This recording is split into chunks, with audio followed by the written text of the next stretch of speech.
Hi Claire, thank you for joining me today for our Women in Leadership, Women Who Make It Happen series. Thank you for having me. You're welcome. Would you mind giving us a bit of an introduction to you and we can go from there? Yeah, of course. So I'm Claire. I have been in the counter-fraud industry for about 10 years now.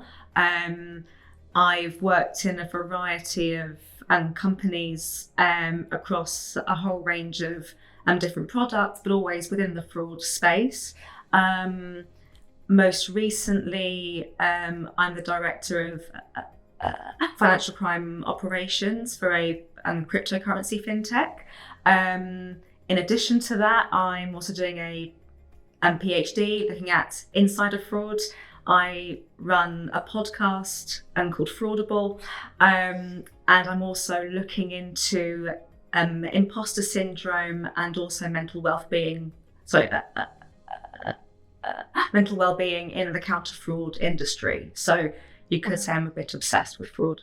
Wow, that's impressive for a start. How do you find the time to do it all? Firstly, I have no hobbies. I don't go out very much, but I've always sort of been, I guess, taught in my upbringing, in my education, to always strive for more and to always do whatever you can to progress. And whilst that comes with its advantages, I'm very aware that it comes with its disadvantages as well. So it's very much a balancing act between doing as much as I can within the industry and in the community versus making sure I'm actually looking after myself, which is a very tough balance to get, I find. Yeah, and I think that's a really powerful message, certainly within what we're talking about today, but for everybody generally. So, if I can just take a little bit. So firstly, within your career, obviously over 10 years within the counter-fraud space, what do you think have been the successes for you that have led you to where you are today? I think for me, mainly it's been having managers who really support me. I've had a couple who were absolutely brilliant and they taught me so much of everything and that I know. They've taught me so many skills that I've managed to apply in different roles. And just having people in my corner, I think, is really key.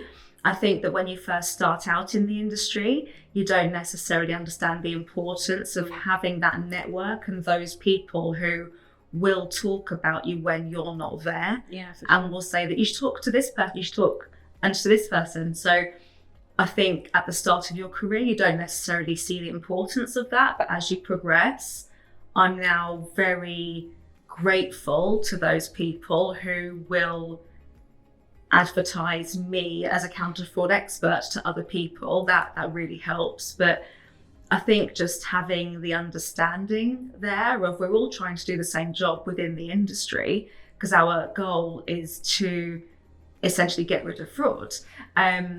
So everyone's trying to reach the same goal, but we're just all coming at it from different industries, from different networks. So having people in your corner is really key. And having opportunities, which sounds quite obvious, but I think that if you don't have the opportunities, then you need to look for them yourself. And I think that some people sort of expect opportunities to be literally given to them. And I think once you've reached a certain point in your career, that happens naturally anyway. But having the people in my employers and also network who want to see me do well and who want to offer me opportunities and will allow me to go and get my own opportunities as well. It's a combination of doing the hard graft yourself and also being very grateful for other people asking you to do things. Yeah. So, that's good. And I think that ties in with the belief by and from others in you, and that gives you then the confidence to really grab those opportunities with both hands. And it's almost like an element of self-promotion then as well that I think creeps in, doesn't it? Where you said, take the opportunities. And in the past I've been told by a couple of managers that I'm rubbish at my day job and I just use LinkedIn to self-promote and to get myself out there, and so I'm not prioritizing things in the right way. And I think LinkedIn is a self-promotion tool. That's pretty much all it is. But also, if you have someone working in your company who is considered an expert in their field, who is considered as a very popular go-to person within the industry, that should be seen as a privilege and not a threat, in my view. As you are, because you have various accolades, correct me if I'm wrong, and you are known for being the Lord of Fraud. Yes. Am I right? Yes, that's right. So, yeah, you are known as an expert. So when you receive that feedback or that comment, what challenge did that then present to you, and how did you deal with it? It caused me a lot of, I would say, personal conflict, I think, because I've always been taught to go and get opportunities, to be the best that you can be. And to then be told that I shouldn't be doing that was very alien to me, I guess. It sort of goes against everything that I've been brought up to do. Yes. And again, I don't know if it was because I'm asked to speak at events a lot. I don't know if it's because I'm female. I don't know. I'm not going to try and guess.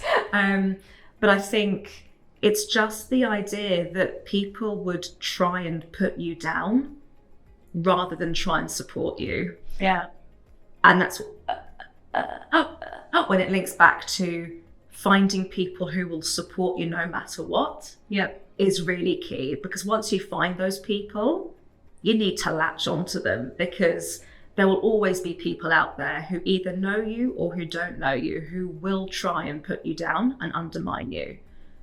And that happens a lot in any industry. And even people who are at the top of their game, there'll always be people who want to try and sneak their way in purely to put you down. So yeah, it's a tricky one, but I'm not alone in that. I think it happens to everyone at some stage. So yeah, it's definitely not a case that it's only happened to me. Absolutely not. But it does sort of make you question a lot of things, and that's when the imposter syndrome creeps in as well. So, and that's what you're doing more research on, or more podcasts at the moment. Is that right? Yes. I'm hosting a webinar series across May, June, and July called Fight the Fraud and Feel a Fraud, which I've seen it. I'm so excited. It's basically, I mean, it kind of started when I was having a large sort of bout of imposter syndrome at the start of this year, and I was talking to a few others in the industry who I feel like I'm quite close to, and they just started talking about how they feel the same way and they've had the same experiences. And I thought, okay, so it's not just me. There are a lot of people in the industry who I respect and who I essentially worship in this space, and they have it too. And I thought, wow, like, if the people that I really, really look up to and admire have those feelings, then this must be a massive issue. And ironically, if you Google imposter syndrome, it's defined as feeling like you are a fraud. And I was like, well, that's ironic, because that's what we're trying to get rid of. So, I was just about to say. So I was trying to do just the one webinar with maybe myself and 3 speakers. We talk for an hour and then that's it. Then people started to contact me and say, can I be part of this? Because I've got stuff that I want to share. And I didn't want to be the one to say, no, it's just one session and that's it. So I was like, okay, fine, I'll do 3 webinars, but that's it, no more. Otherwise, I'm just taking on too much work. And then more people came and were like, can I be part of it? And I thought, that's really good. Oh my gosh, obviously it's brilliant. Yeah. But now it's sort of turned into this beast that's much bigger than I am. So it's now a 5-part series with 20 people across the counterfeit industry. Oh, that's public incredible. sector, private sector. We've got speakers from America, and over 500 people are signed up to it. And now I'm thinking, obviously this is brilliant because it shows that people are interested and that it's, it's content that's going to speak to them. Yeah. But at the same time, I thought, what am I doing? This is just adding so much more onto my plate. But equally, if it helps just one person out of that 500, then, problem solved.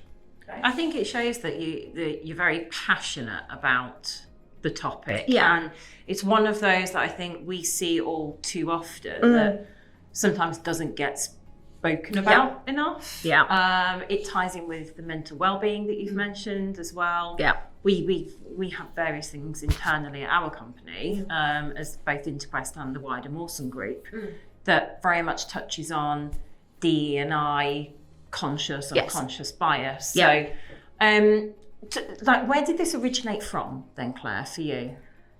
As in the imposter syndrome? Yeah, sort of and the very wanting beginning. to do the podcast and really bring this topic to an audience. So yeah, I mean, it definitely started sort of, I think I've had imposter syndrome my whole career. I've definitely had it in the education side of things, but I had a privileged education, and I think when you're selected to be amongst the smartest people in your area in the country, very few of those people are going to think, I deserve to be here. That's great, because I'm fabulous. Whereas for most of us, we're like, I don't deserve this. I shouldn't be here. I'm not clever enough. So that's probably where it began. And then that sort of carried through into my work as well. I think my stammer has a large part to play in that. But I think in general, I grew up to be a very shy person. I know it's hard to believe, but I'm a very shy person, very quiet. And I think it's just trying to accept that that's who I am. I've tried so many times to be someone that I'm not, to please other people. Yeah. So many times. And I think that because of that, I've gone through various phases in my late teens and the early 20s where I sort of had a bit of an identity crisis because people were telling me that I should be more confident, I should do this, I should do that. Whereas I thought, well, I'm not like that. I'm really shy and quiet and I hate to talk to other people because I'm really shy and I stammer, etc., etc. And then I was like, but I want to please these people who tell me I should be something else. So I've gone through many sort of phases where I've thought, I actually don't know what the real me is. Right. Okay. And that sort of festered within my career as well. So it's always been there, I think, but I think it just becomes more prominent at various stages. Yeah. So. Well, I think it's a very powerful message to other people out there, the younger generation coming through, to understand it is perfectly acceptable to be who you are. Yes.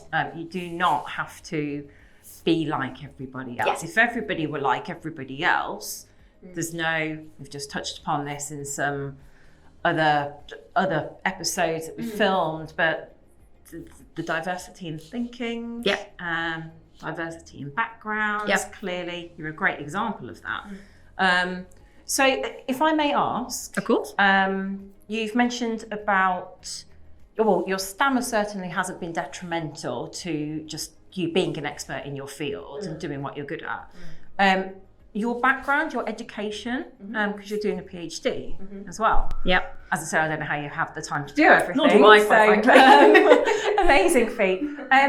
Talk to me a little bit more about that, and then the link to your career and how that kind of lent itself to becoming the fraud expert that you are. My PhD on my stammer. Sorry, your PhD. So, I mean, I just love learning, for one. I've always loved learning, and any opportunity to be taught by the best in the industry and to work with the best in the field, to me, is something that everyone should be grabbing with both hands. People who don't want to learn more and just soak up every ounce of knowledge that they can just baffles me. I will never understand it. So I did my my master's back in 2016, and I was sort of at the very early stages of my career back then. So I was still learning a lot about the industry and who does what and what things mean. And so that was a bit of a fast track path, I guess, for me to not only continue to evolve in my career, but now to sort of add the academic element to that as well. And then with my PhD, I mean, I've wanted to do a PhD since my teens. I didn't know that it would be in this. I never thought that it would be in this area, but I think it was just the idea of being called a doctor. I thought was really cool because I can't do science. And your PhD specifically is in? Criminal justice studies, but it looks at insider fraud specifically. That's the topic that I've chosen. But I think ever since I was about 11 or 12, I just thought, I want to be a doctor. I didn't think I'd have to do the work to get there. I just thought, it'll be really cool. But then I just found that this industry that I found myself in, I've just become completely obsessed with it, which most people think I'm a little bit crazy for. But again, it's just the opportunity to learn from the best and to develop skills that I'm going to use in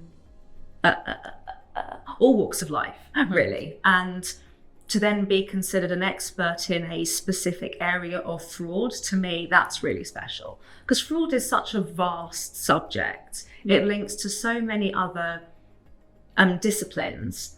So for me to just take one slither of that and to hopefully at the end of my course be considered an expert in that area, to me is something that I would be hugely proud of, because it's a clear and demonstration of everything that I've been working towards. Yeah. So that for me is a kind of peak for me. I'll probably go on to do more PhDs because I can't stop. But for me, it's just being able to learn and then to use what I've learned in my PhD to influence my practice work, and for me to use my practice experience to influence how I write my thesis. Yeah, I think there's a clear connect there.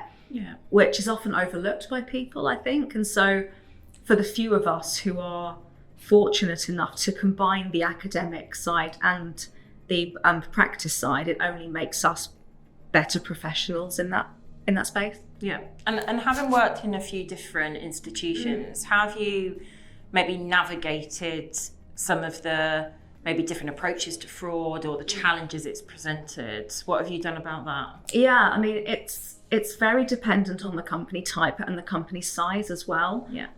For example, in the larger institutions, you're probably seen as a very teeny tiny part of this massive,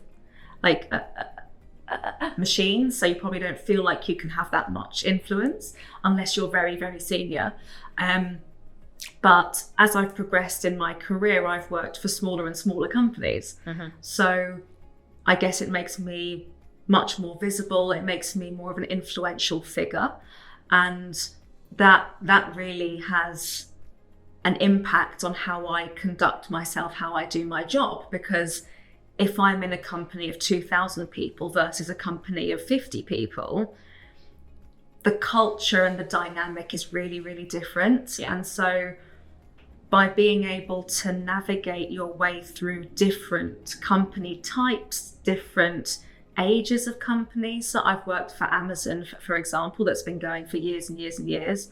And I've worked for startups that have been going for 18 months. Yeah. So by being able to tailor how you work to your company's product, company size, company tenure, I think it's all just part of the skill set that you're learning about, but it's understanding who you're working for, what they need from you as well.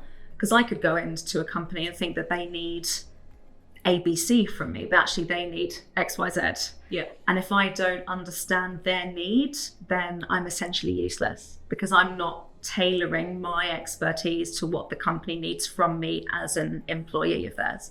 Yeah, okay, I understand.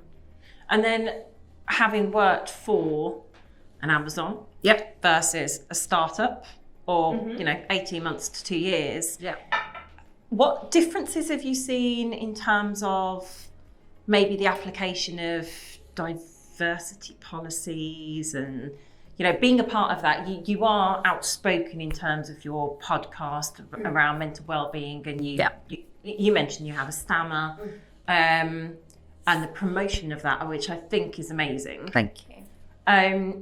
So what differences have you seen, or the challenges that have been presented there? So when I started my career back in the lofty days of 2014, mental health wasn't really spoken about back then.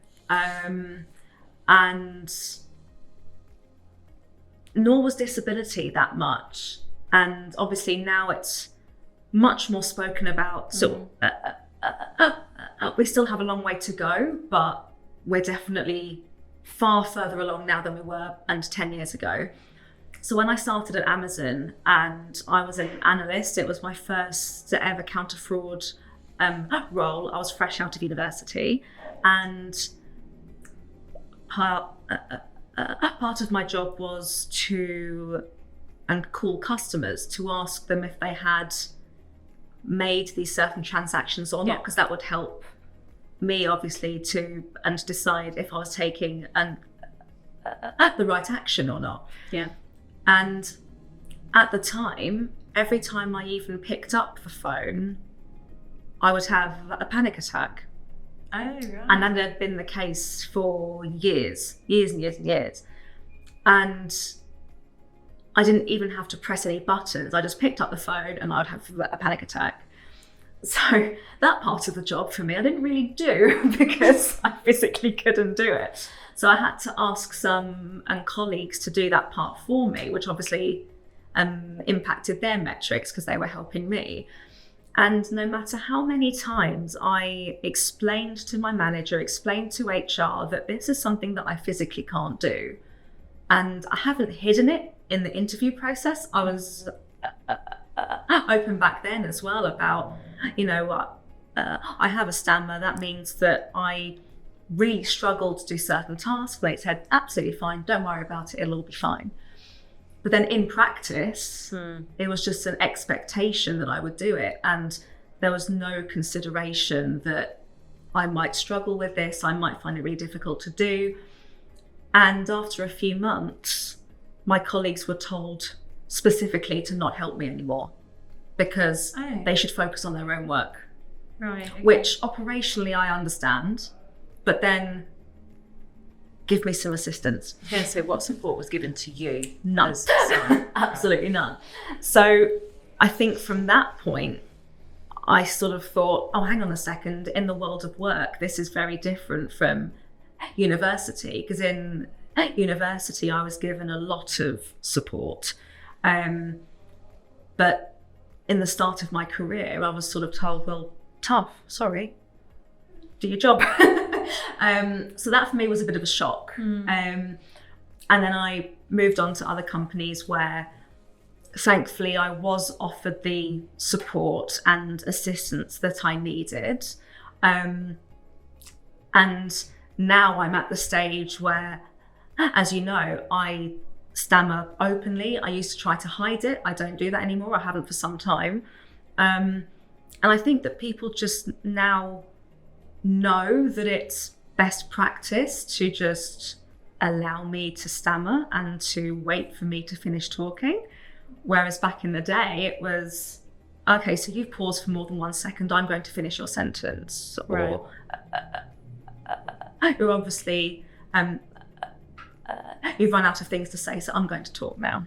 Right. So I think it's more of a societal shift, I think. And that's come about because of Gareth Gates on Pop Idol. It's come about because of the King's Speech and Educating Yorkshire. So all of these sorts of programs and films that are out in the public eye sort of helps people to just develop a bit more understanding about it. But I think that the main thing about disability is it's not about how we feel about it, it's how everyone else makes us feel about it. Because if people didn't react, it would be such a non-event. And I would think, oh, that's fine, because they don't care that I stammer. But the fact that they have responded, they have finished my sentences, they've interrupted me, they've told me that I have to do things that make me physically ill because of my stammer, that then has a larger impact on me than them. So I think it's more of a societal thing that's developed over time, but I think also personally, I've also developed to just be more who I am. So I think that finally I'm sort of getting to that point now, but I think also because I essentially am a female with a disability in a very male-heavy industry. So the more that I can advocate for what makes me different in the space will not only set me apart from everyone else, it gives me a unique perspective on things as well. And I didn't have any role models who stammered back in the day because people didn't really want to talk about stammering. They were too ashamed to do so. But now if I can stammer openly on a podcast, at a conference, and job interviews, anything, if there's someone who stammers, who sees that and just sees me doing it openly, then they might think, oh, actually, perhaps it isn't so bad after all. So I think that shows that there's the human side, it's relatable, it's almost empowering as well to that. Be who you are. Don't hide who you are. Don't try to please everybody. And I think that diversity policies as well within businesses, it has been, I think it's been taken up quite well. But as we've just discussed, there's still more potentially. Particularly around the areas that you are very openly talking about as well. I think just with coming to, you said about the role model, you didn't have one of somebody who did stammer and certainly being very outspoken about it. If you could give any words of advice or words of wisdom or any kind of final comments to maybe younger female talent or anybody with a similar disability that you are so passionate about talking, what would those words be? I think, follow me on LinkedIn because I'm always talking about it. Follow Claire. Absolutely. Follow me, talk to me. I'm always open about these things. I'm always happy to chat and to message people about it. So, if there are people out there who want to talk to me about these things in a very safe environment, I'm absolutely open to that. I've done it to a lot of people in the past from all over the world. I get messages from and people who stammer in Asia, Africa, in the States, who want to talk to me because they don't know who else to talk to, which is a huge privilege. Right. But it's also quite saddening because you think, wow, out of everyone that you know and everyone you don't know, you've chosen me? Like, really? So I think finding the people who will support you and protect you and love you for who you are, which sounds a bit soppy, but in the world of work, they are very valuable assets to have. Yeah. And I've only just started to realise that, I think. I mean, in the last year or so, I've only really realised that the people who will message me to ask me how I am, they will call me to see if I'm okay, they will email me to ask if I want to and collaborate with them on things. Yeah. Once you find those people, cling on to them for dear life, because they are so valuable and they're a bit like a second family in a way, because they see the professional you as well as the human you. Yeah. Whereas your family and friends will only really see the human you. So by being able to sort of have that other side of you visible to people within your industry as well, I think is really, really valuable. And I think what you were saying earlier as well about just not letting people define who you should be, because I've done that many times. I've tried to be someone I'm not, and I've kept it up for about a month, and people will say to me, "You've changed." And I'm thinking, "No, I haven't. This is me." And they're going, "Claire, that's not you. Stop it." So, yeah, just don't let people define who you are, especially if you have a disability or and difference in that respect. People will try and get you to conform to their norm or their version of normality. But the more that we conform to other people's versions of that, the less true to ourselves that we're being. Yeah. And if you think about people who stammer specifically, the world is built for those who don't stammer. The world is crafted in a way that it suits the fluent and not the disfluent. So by educating people on other opinions, other ways of doing things, both in work and outside of work too, you're actually educating the masses, as opposed to conforming to them and actually making yourself feel uncomfortable just because they want you to change. So even though it may take you a while to get to that stage, and it took me a good 15 to 20 years, don't let others tell you who to be or what to be or how to be, because then if you're not being true to yourself, then you're just the same as everyone else, which is not what the world needs. Yeah.